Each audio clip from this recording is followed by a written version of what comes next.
Paul, in his letter to the Corinthians, in the passage we read today, lays out two perspectives on the world.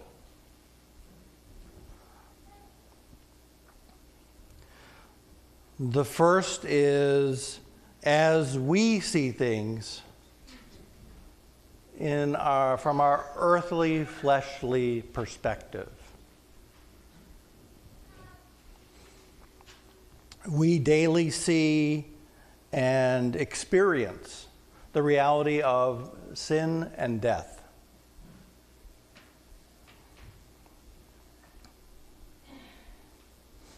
It's in our own lives, it's in the things we encounter, the things we think sometimes or say.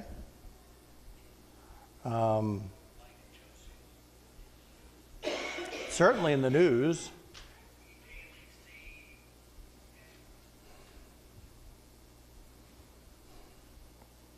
And it's in every place that we seek to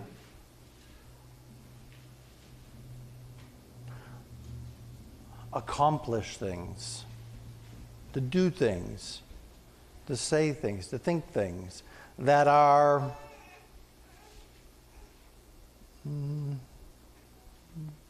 that just seem like the way things ought to be. Kind of fit in.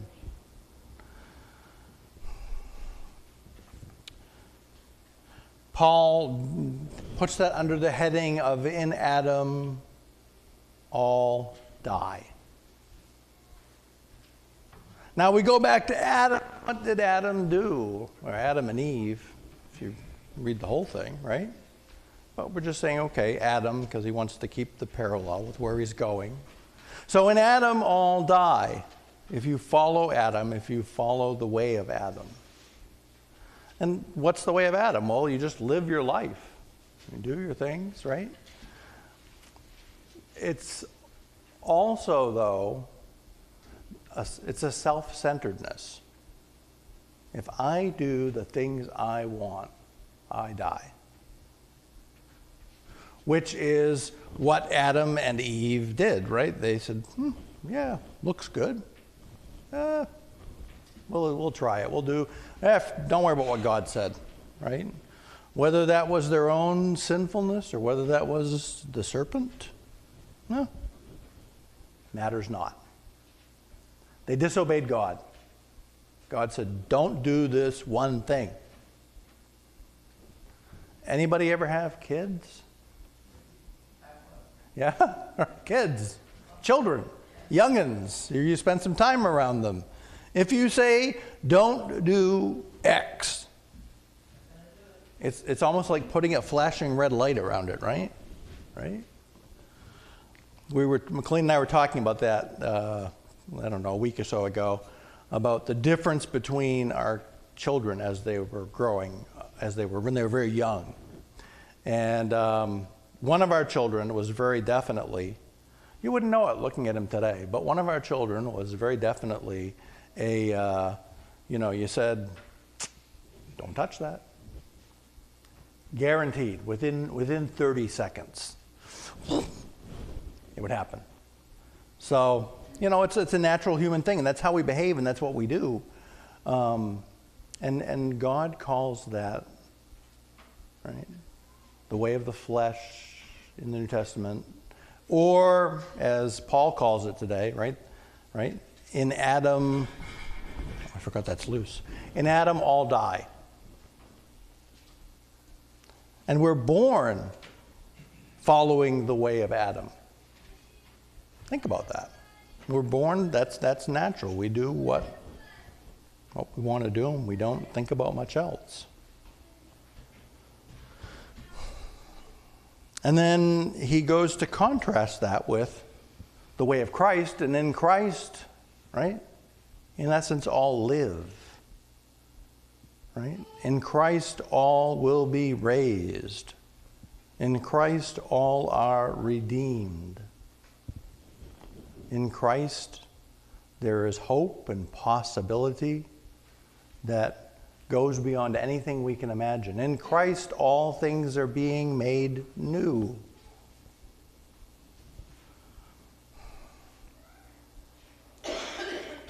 But what does it mean to be in Christ? And to be open to this new life. And that's what Jesus describes again today. We get another reading from Jesus describing what this new life, this new situation, this all die in Adam, not all die in Adam, but all live in Christ, looks like. Right? Someone takes your tunic,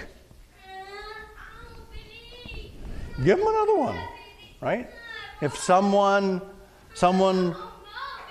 wrongly accuses you, then don't argue back from that. If someone strikes you on the cheek, offer the other. Now, is that the way? Is there anybody here who naturally behaves that way? Oh, Jim does. Okay. All right. Well, Jim, why don't you can come up here and finish this. Explain it to us. All right. So, yeah, think about that. I mean, think about, it's not, for the most part, that's not how we behave.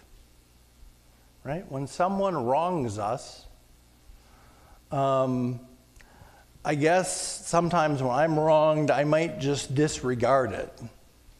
I'm not to a place where I can say, if someone wrongs me, I should bless them. Or if someone persistently afflicts me and causes me problems, I should pray for them.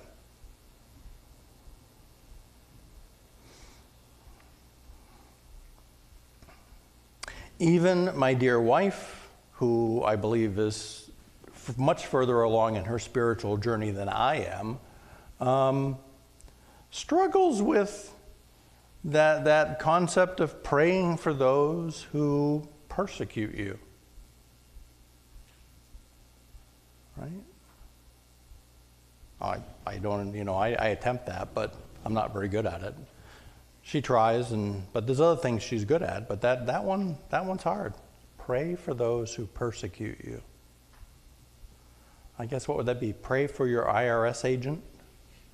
I don't know, right? I'm not sure, right? But there's people in our lives who cause us some grief and I don't know what, agita, right? Pray for them. It's a whole different way of doing things. We would normally want to say, no, separate from them, right? I'm going to avoid that person. I'm not going to go near that person.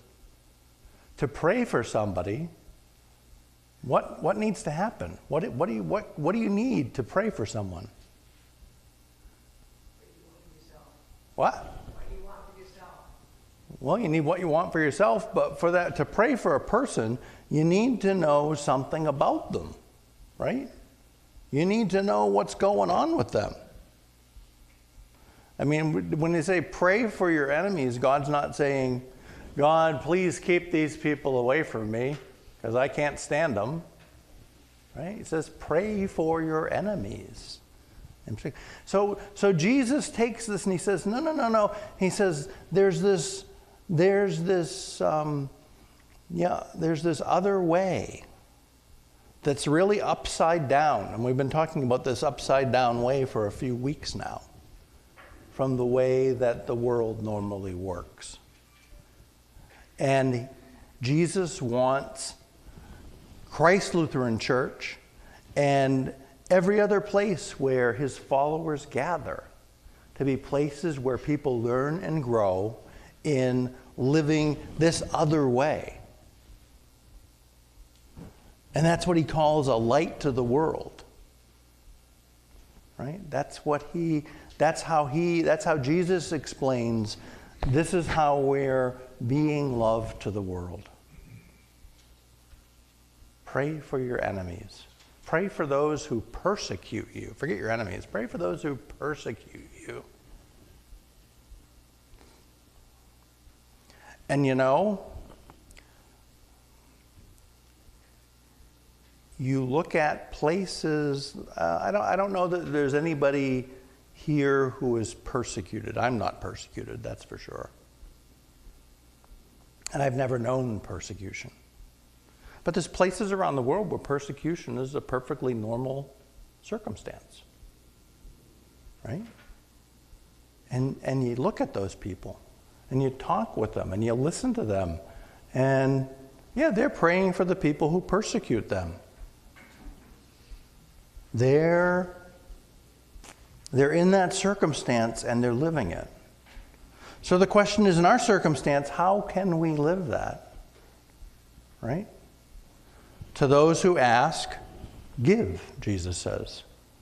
To those who, don't lend with any expectation you're going to get something back. Don't, I don't know, what are the other ones? You heard the reading too? Huh? What other things did he say? What? If they take your stuff, yeah. get it back. Right? What else? What else did Jesus just say? Reread that this week.